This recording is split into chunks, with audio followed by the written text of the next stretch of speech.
Bonjour, bonjour, mes frères et sœurs dans la foi. maa ngi leen di nuyu yéen ñëpp waa Sénégal waa Afrique waa monde entier tout être humain képp koo xam ne rek tu es un être humain comme moi maa ngi lay nuyu aussi te di la wax ne si tu as des oreilles pour entendre, il faut bien écouter. Et si tu as un cœur pour sentir, il faut bien sentir ce que Antoine est en train de dire. Mooy ñu changer de vie, changer de comportement, changer de faire. te lépp loo xam ne moo ko mun a xeex mooy sama point bi nga xam ne rek Antoine maa ngi ciy jooy ma bëgg ku ne mu dimbale ma ci bëgg naa ku nekk mu dimbale ma ci sama point bi nga xam ne moom laay jooy. Le point que je pleure tout le temps, j'invite à tout être humain, noir et blanc, de vivre ce point, aimer le prochain comme soi-même. ma bëgg leen a gën a xamal doole bi nga xam ne aimer le prochain comme soi-même moom la am.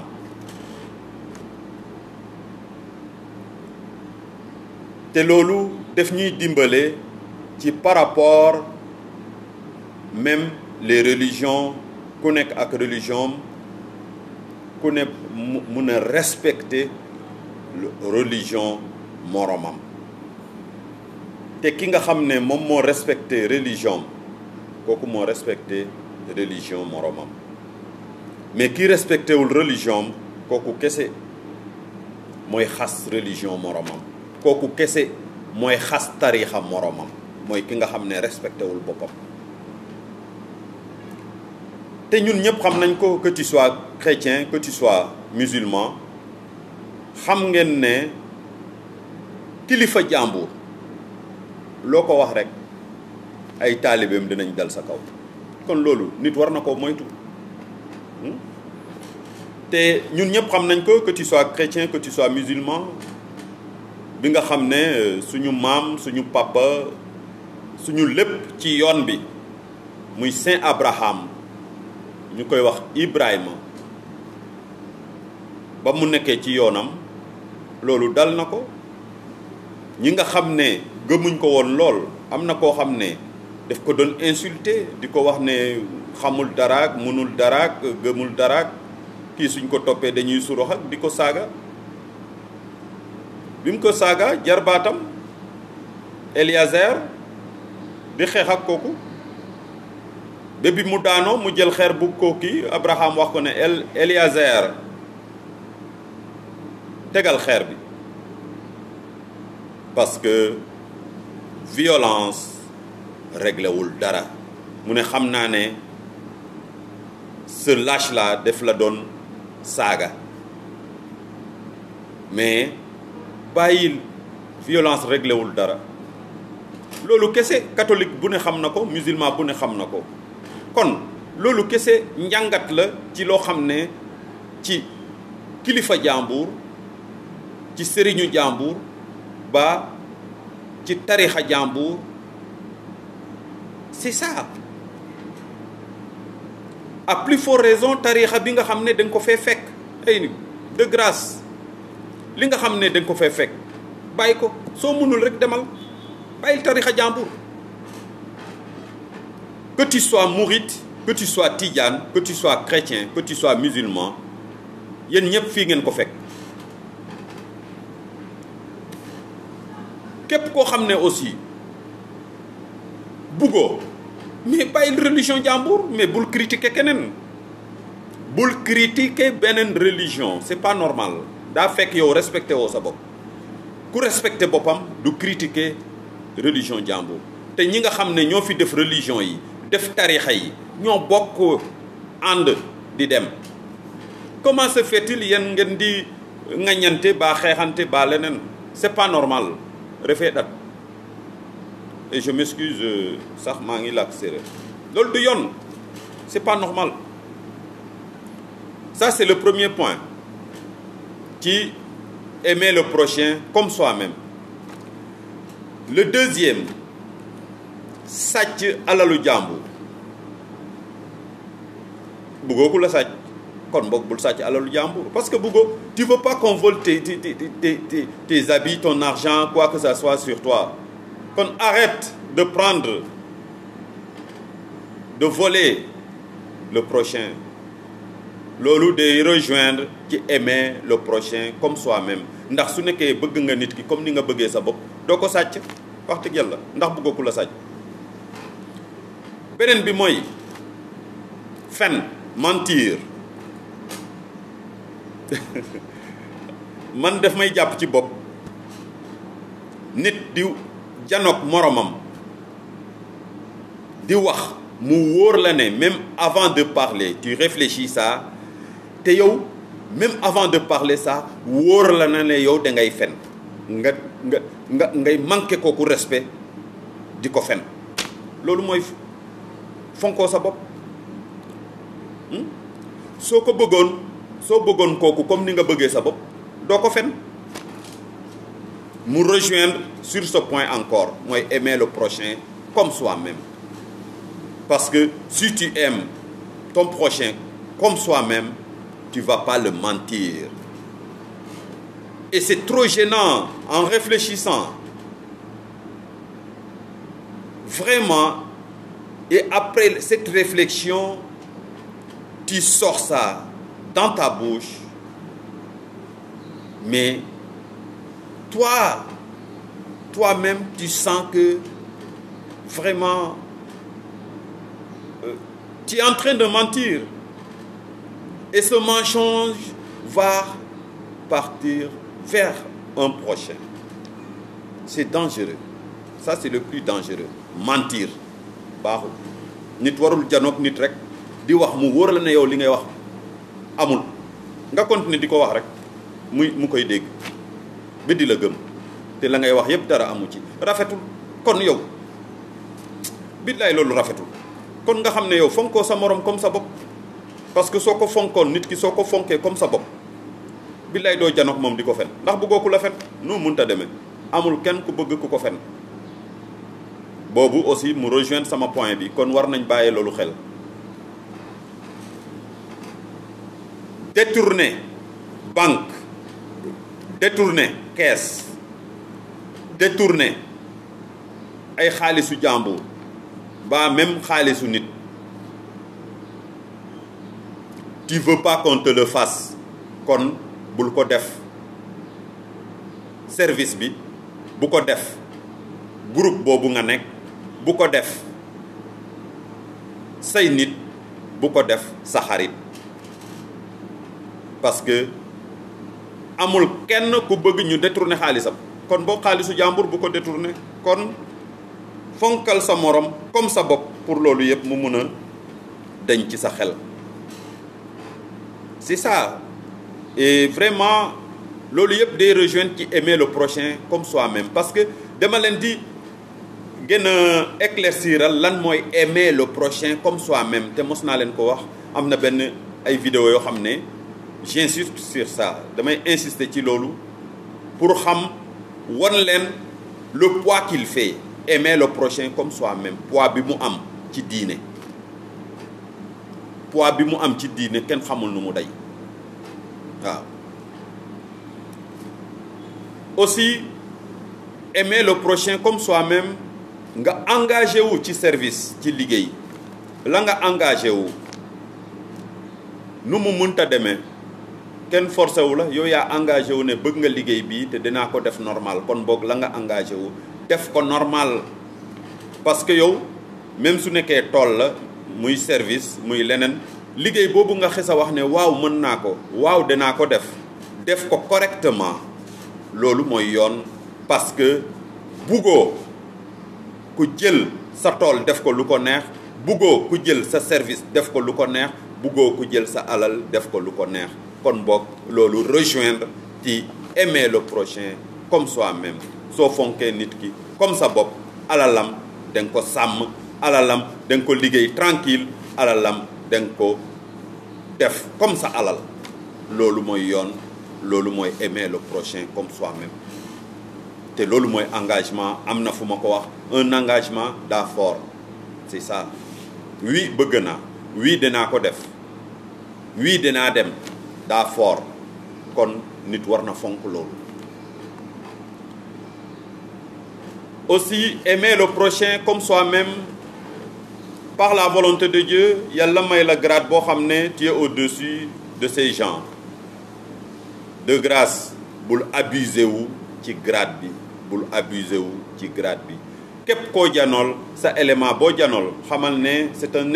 être humain comme toi la nga xam ne moom nga digle nañ wey ci loolu mais bul abuser ci sa grade pour di ko teg loo xam ne nanguwoo ko baa di ko wax loo xam ne nanguwoo ko baa di ko def loo xam ne nanguwoo ko loolu yépp day rejoindre ci aimer le prochain comme soi-même ñu ñëw ci aussi ànd ak nit ba trahir ko c'est plus dangereux muy revenir rek ci aimer le prochain comme soi-même ndax nit ki soo ko bëggee comme sa bopp ni nga bëggee sa bopp doo ko trahir kon bëggoo ñu trahir la de grâce bul trahir sa morom de grâce rafetul loolu mu rejoindre point boobu aimer le prochain comme soi-même parce que soo bëggee nit ki comme sa bopp wax dëgg yàlla bëggoo ñu trahir la bul trahir sa morom kon ku nekk ci lépp lu muy engagé wu war na koo xam te dee ci loolu loolu mooy yoon c'est ça ñu ñëwaat ci li nga xam ne fi mu ne nii nit ñi sax dañ koo def comme fowukaay muy lan jël bakkenu nit man de def maa jàpp ci bopp man vraiment loolu moom jël bakkenu nit moom ça c'est au-dessus de tout waaw parce que nit xam na ne yow bëggoo ñu jël sa bakken looy jëlee bakkenu jàmbur même su nekkee bébé même su nekkee bébé bul jël bakkenam ah sa morom nga jël fetel tiimal ko nga jël paakat tiimal ko lépp loo xam ne bëggoo ñu def la ko bu ko def ndax kenn bëggul ñu rey ko kenn personne amul kenn koo xam ne bëgg na ñu rey ko amul kon boog bul rey sa morom c'est pas normal ak lépp lum la mun a def ak lépp lum la mun a def man Antoine Dock damay wax ne képp ku wax ne am na loo xam ne kenn mënu koo baal nit ma wax ko ne waxoo dëgg c'est pas vrai lu ñu mënul baale amul c'est ça et parfois ma dégg ñuy wax ne non damaa muñ béses soo dawul dina la gaañ ku la wax ne damaa muñ béses rek soo dawul dina la gaañ ndax fayu rek la bëgg a fayu moo tax ñuy utiliser terme boobu bëgg a fayu moo tax nit di utiliser ne damaa ses je suis dos au mur parce que daa bëgg a fayu mais amul lu ñu mënul baale nit ki lu la nit mun a def mun nga koo baal ndax yàlla daf lay baal te tout le temps nga koy tooñ te mu lay baal kon baaleel amul lu nit mënul baale ku ko wax waxoo dëgg man Antoine Dock nag maa ko wax amul loo xam ne rek nit mënu koo baale amul bëgg a fayu rek moo tax nit di wax damaa sës waaw dangaa sës soo dawul dina la gaañ ndax bëgg a fayu moo tax mu la koy wax kon nañ moytu ci loolu te di baale nit ñu yàlla di baaleel c'est ça yàlla bi nga xam ne moo jël ruu boobu def ko ci yow ruu boobu di dund ci yow ruu boobu lu mu soxla mooy nga baale c'est ça ci lay am doole ci lay puissant kon boog ku nekk na fonk moromam comme boppam ba di baale c'est ça waaw di baale te ki nga xam ne aussi soo fonkee sa morom comme sa bopp ki nga xam ne moo tooñ reconnaîtral ko yow yaa tooñ loolu mooy yoon loolu mooy dëgg parce que yow bëggoo ku la tooñ kon boog soo tooñee reconnaîtral parce que yow bëggoo ku la tooñ kon boog soo tooñee nit ki reconnaîtral que vraiment baal ma lii koo ko wax mu baal la mais rëy luñ koy doyee rey pour lan la partout wax nañ ko que tu sois musulman ou catholique rey baaxul rëy baaxul rafetul jekkul yàlla bëggu ko c'est ça soo tooñee da ngay baalu loolu mooy yoon loolu mooy diine du caaxaan ay waay de grâce diine du fowukaay bi le man su ma sañoon ku gëmul diine bi bàyyi yàlla li mu wax na ko bàyyi nga nekk ci leneen kenn du la wax dara personne parce que kenn daqatul nit ci kaay nekk chrétien kenn daqatul nit ci kaay nekk musulman déedéet chacun est libre parce que yàlla ci boppam moo njëkk a libéré ñëpp kon aussi nit ki il faut se libérer toi-même mooy lan religion bi munoo respecter arrêtel kenn du la wax dara arrêtel kenn du la wax dara loolu aussi mu revenir ci aimer le prochain comme soi-même parce que bëggoo ñu rey la kon bul rey kenn ak ku mu munti doon nag ak aussi puissance boo mun a am voilà ñu dem ci aussi ci le même point rek aimer le prochain comme soi-même moom laa leen di expliquer nii pour au moins ngeen gën a xam li tax may jooy point boobu lu ma ëmb ci boppam moo bëri te diis ci diine te ku ne xam ko ci boppam nag mais du ngeen gestu lan mooy loolu aimer le prochain comme soi-même mooy bañ na kuy chantage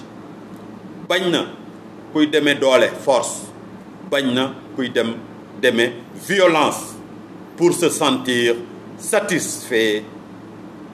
toi-même c'est ça bañ na loolu mooy employer chantage employer force employer violence pour se satisfaire tranquille kooku rafetul parce que bëggoo ku la ko def kon bu ko def sa morom tout ce que tu veux pas qu'on te le fait ne le fais pas le prochain c'est ça aimer le prochain comme soi-même c'est ça aussi pour conclure may wax ne que tu sois noir ou blanc que tu sois chrétien ou musulman dès que tu es un être humain comme Antoine de grâce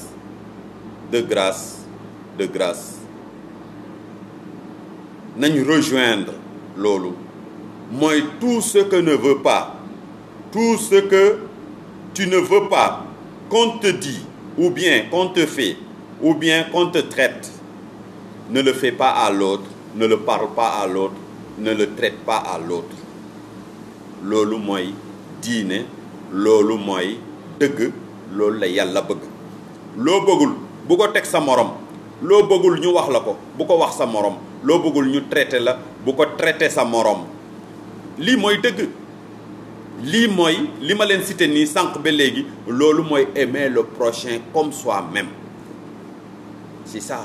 te lii nag vraiment bëgg naa daal ku ne mu jéem a siggi ci boppam xam lan mooy diine ndax tout le temps li may wax rek ba tey nit xamagul lan mooy diine xamagu ko parce que su ngeen xoolee monde bi nu muy déroulé woo ay chrétiens di dal ci ay musulmans ba ay musulmans di dal ci ay chrétiens may wax ne ñooñu c'est des faux chrétiens c'est des faux musulmans man Antoine Dogue maa ko wax waaw parce que le vrai chrétien du sonal moromam le vrai musulman du sonal moromam kon ñooñu di toroxal nit ñi ak képp ko foo mun a nekk dans le monde c'est des mauvais chrétiens c'est des mauvais musulmans man Antoine Dogue maa ko wax parce que religion daa am nu mu tëddee waaw c'est ça religion daa am nu mu tëddee ma répété waat ko ngeen koo dégg képp koo xam ne au bout du monde que tu sois nga yow nga ne musulman nga di toroxal sa morom tu es un faux musulman man Antoine Dogue maa ko wax képp koo xam ne da nga ne chrétien nga catholique ngay toroxal sa morom tu es un faux chrétien tu es un faux catholique man Antoine Dogma wax loolu diine la religion daa am lu tax mu jóg mooy nit ni mu war a dunde loolu moo tax religion jóg c'est ça de grâce hein vraiment et maa ngi leen di souhaiter vraiment un Sénégal un Afrique un monde de paix un monde de beaucoup de bonheur que ku nekk mu respecter moromam comme ni mu respecter boppam ku nekk